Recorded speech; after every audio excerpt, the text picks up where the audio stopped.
Let us discuss about complications of diabetes. Due to hyperglycemia, each and every organ in the body is affected. Each and every organ in the body undergoes structural and biochemical alteration.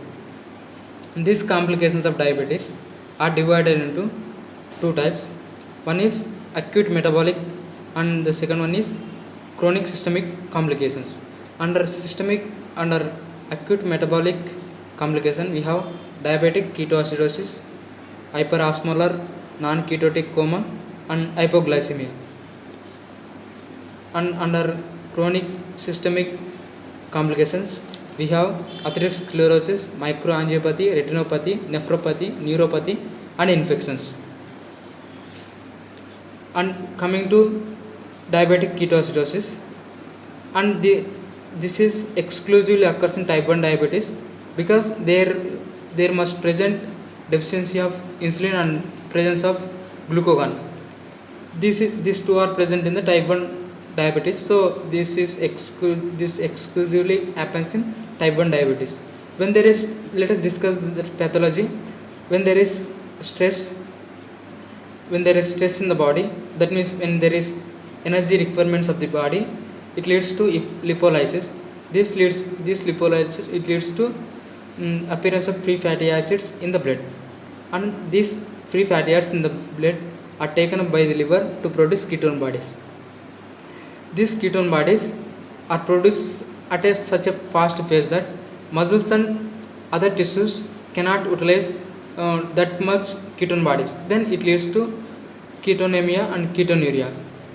When there is conditions like dehydration, it leads to ketonemia, and when there is dehydration, in such conditions there will be ketonemia and ketonuria, and this leads to diabetic ketoacidosis. And the symptoms include nausea, vomiting, anorexia and fast breathing, mental confusion and coma. This is about diabetic ketoacidosis. Coming to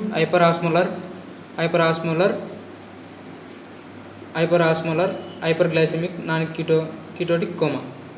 It occurs in mainly type 2 diabetes, and the mortality is very high in this condition.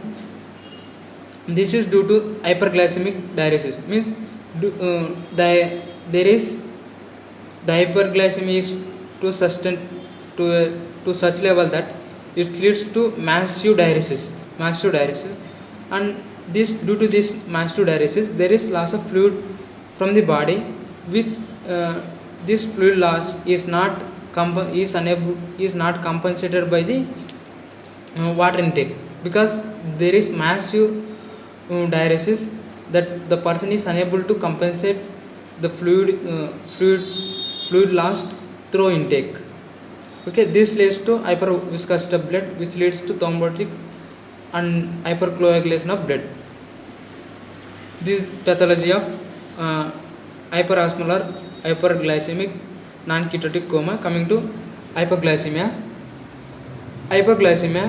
it occurs mainly in the type 1, and this is due to stress. When this happens when there is stress or excessive insulin intake, and when the person misses his meal, this leads to decreased glucose levels in the blood. This hypoglycemia is very dangerous because it leads to permanent brain damage, or it worsens diabetic control, or it leads to rebound hyperglycemia, and which is called Somoy's effects. This rebound hyperglycemia is called Somoy's effect.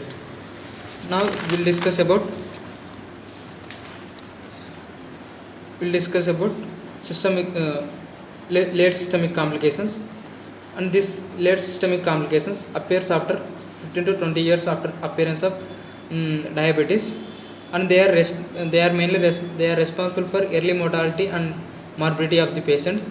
And among in this category we have atherosclerosis, diabetic microangiopathy, diabetic nephropathy, retinopathy, infections, and we have retinopathy also.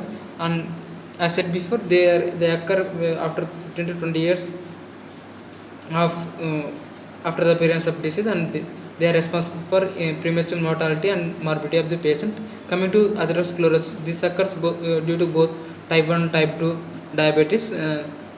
There is early onset of atherosclerosis in diabetic patient, and it is due to hyperlipidemia, increase in HDL, non-enzymatic glycation of tissues, and increase in platelets adhesion, hypertension, and diabetes. This leads to atherosclerosis. This atherosclerosis this leads to complications of or complicated atherosclerosis, which is leading to ulceration, thrombi, and calcification of atherosclerosis plaque. And due to the atherosclerosis, there occurs coronary artery diseases. This leads to early onset of coronary artery diseases, silent myocardial infarction, cerebral stroke, and gangrene of toes and feet. Coming to diabetic microangiopathy, this occurs mainly due to glycosylation. I am discussing about pathology. Diabetic microangiopathy. In this, there is glycosylation of hemoglobin, other proteins which are present in the membrane, basement membrane, or collagen. This leads to thickening of small blood vessels. This leads to thickening of basement membrane in the small blood vessels and capillaries of kidney, skin, eye. There is thickening of small blood vessels and capillaries of eye, kidney, skin, muscles, which leads to microangiopathy.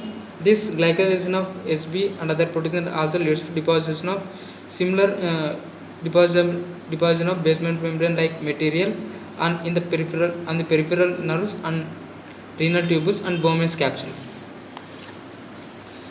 And coming to diabetic neuropathy, this is the leading cause of death in diabetic patient. This is most common in diabetic patients, and there are 4 types of lesions. One is diabetic glomerular sclerosis. There are 4 types of lesions are there.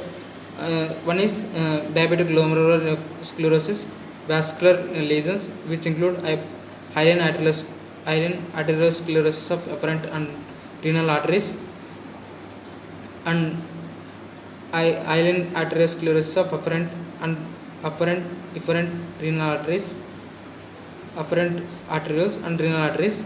There is diabetic pyelonephritis, necrotizing renal papillitis. Tubular lesions are Armand's Epstein lesions.